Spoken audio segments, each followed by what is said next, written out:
Hi all, welcome back to this Python basics tutorial. So आज के इस video में हम देखेंगे कि रिटर्न स्टेटमेंट क्या होता है। In Python the return statement is used to exit a function and return a value or expression to the point from where the function was called. So ये कह क्या रहा है कि जैसे ही हम पाइथन में कोई भी फंक्शन को कॉल करते हैं, उससे फंक्शन डेफिनेशन के अंदर लिखी हुई सारे कोड एग्जीक्यूट होते हैं एक एक करके, लाइन बाय लाइन। जैसे ही उसे किसी भी लाइन में रिटर्न स्टेटमेंट मिलता है, तो वो करता क्या है, उसी टाइम पे वो फंक्शन को एग्जिट कर देता है और वापस फंक्शन कॉल को कंप्लीट कर देता है।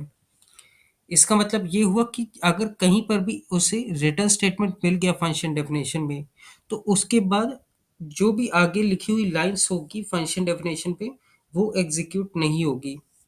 और रिटर्न के जस्ट साइड में हम जो वैल्यू लिखते हैं, चाहे वो कोई भी वैल्यू हो, वो वैल्यू पास होती है फंक्शन कॉल को, जिसने उसे कॉल किया है।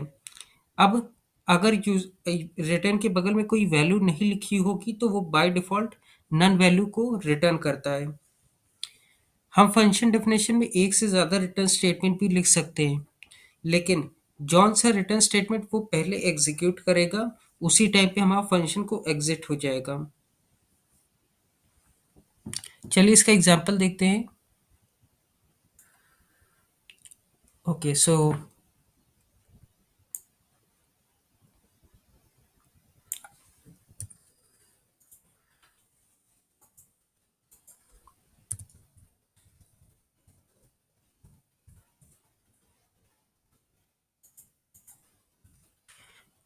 यही कोड हमने यूज किया था पिछले प्रोग्राम में। दैट इज कि फंक्शन को किस तरह डिफाइन किया जाता है और किस तरह फंक्शन को कॉल किया जाता है। सो ये फंक्शन एक जो यहाँ पे हम डिफाइन कर रहे हैं, ये कुछ एग्जीक्यूट नहीं करेगा जब तक इसे कॉल नहीं किया जाएगा। सो ये वैल्यू जाके मेमोरी में स्टोर हो जाएगी कि इस फंक्शन का क्या काम है। और जैसे ही हम यहाँ पे फैक्टोरियल 5 लिखते हैं, इसका मतलब हम ये फंक्शन को कॉल कर रहे हैं, और उसी टाइम पे इस फंक्शन के अंदर लिखी हुई सारी वैल्यूज को एग्जीक्यूट होगी। और जब जैसे ही हमने इसने रिटर्न स्टेटमेंट यहाँ पे लिखा, उसके बाद इसके आगे अगर कोई भी लाइंस होगी तो वो एग्जीक्यूट नहीं करेगी। और ये एफ वैल्यू जैसे ही जो हमने रिटर्न के राइट साइड लिखे हैं, वो वैल्यू पास हो जाएगी यहाँ पे, और वो देन असाइनमेंट स्टेटमेंट से यहाँ पास हो जाएगी। हम चाहे तो डायरेक्टली फैक्टोरियल 5 भी यहाँ लिख सकते थे, वो भी सेम काम करता है, क्योंकि फैक्टोरियल 5 की जगह एफ की वैल्यू रिटर्न होके आई है यहाँ पे। पहले एक बार प्रोग्राम को रन करके देखते हैं।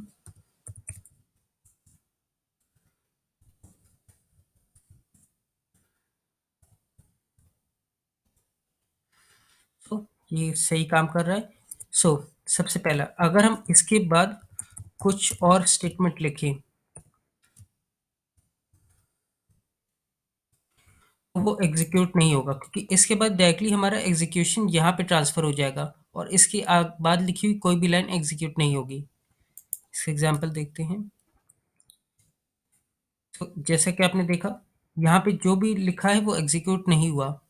सिमिलरली यहाँ पे अगर आप देखेंगे विजुअल स्टूडियो कोड में, तो यहाँ पे जो प्रिंट स्टेटमेंट है, ये एग्जैक्टली इसकी तरह हाईलाइटेड नहीं है। ये भी इंडिकेट कर रहा है कि यहाँ पे कुछ भी एग्जीक्यूट नहीं होगा। बट अगर अब हम रिटर्न इसके बाद लिखें, तो आपने देखा ये ऑटोमेटिकली हाईलाइट हो गया।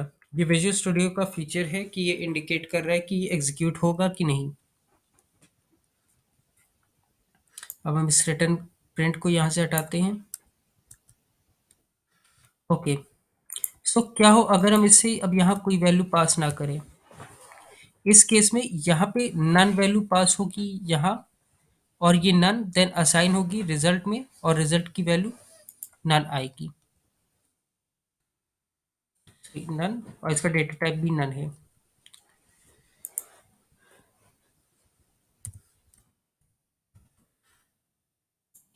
ओके, सो अगर हम अब हम एक और फंक्शन बनाते हैं। इसको पहले कमेंट आउट कर देते हैं। ओके, सो हम एक और फंक्शन बनाएंगे, डिफ ऑड। Yes.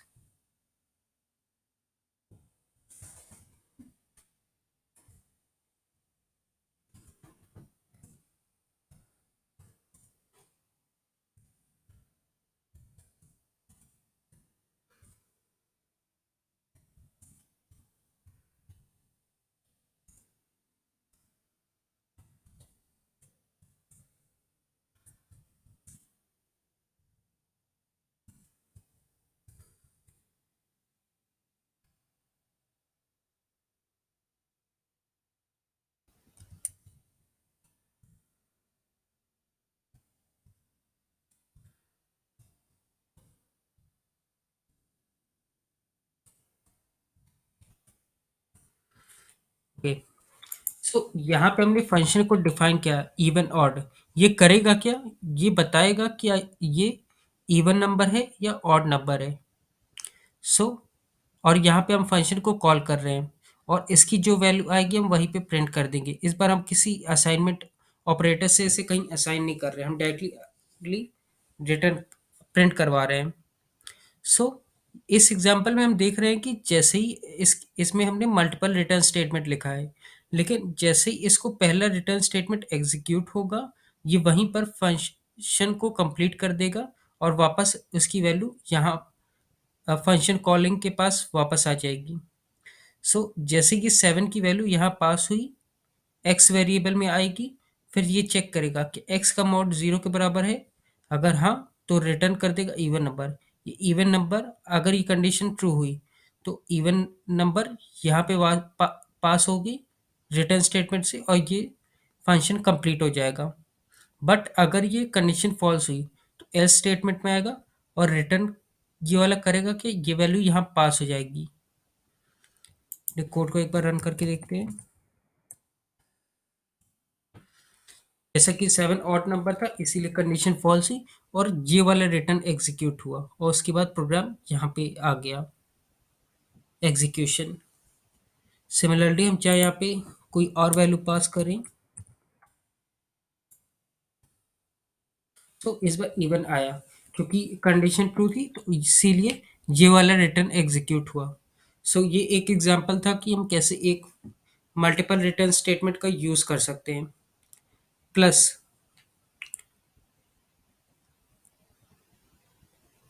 जैसा कि अभी तो हम यहाँ पे सिर्फ एक वैल्यू पास कर रहे हैं, बट अगर हमें मल्टीपल वैल्यूज पास करनी होगी, तो उस केस में भी हम वैल्यूज को पास कर सकते हैं। बट होगा क्या, हमें या तो वो लिस्ट में पास करना पड़ेगा या तो टपल में, क्योंकि रिटर्न सिर्फ एक वैल्यू पास करता है, इसीलिए हमें उसे या तो लिस्ट में करना पड़ेगा या तो टपल में। एग्जाम्पल,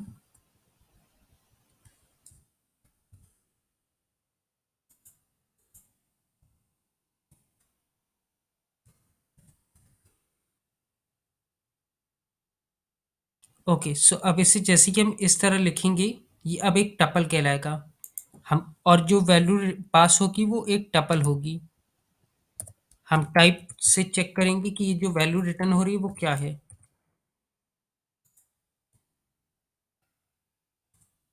तो जैसा कि आपने देखा कि यहाँ पे टपल रिटर्न हो रही। अगर हम इसे लिस्ट में कन्वर्ट करना हो, तो हमें इसके आगे ये लिखना पड़ेगा। तो अब जो वैल्यू रिटर्न होगी वो एक लिस्ट होगी। ओके। सो अब क्वेश्चन अराइज होता है कि अगर हम मल्टीपल वैल्यूज रिटर्न से पास रिटर्न करवा रहे हैं, तो हम कैसे इसे यूज करेंगे, क्योंकि यहाँ अगर हम ये वैल्यूज लिखते हैं तो दोनों आ रही है, बट अगर हमें सिर्फ एक वैल्यू चाहिए।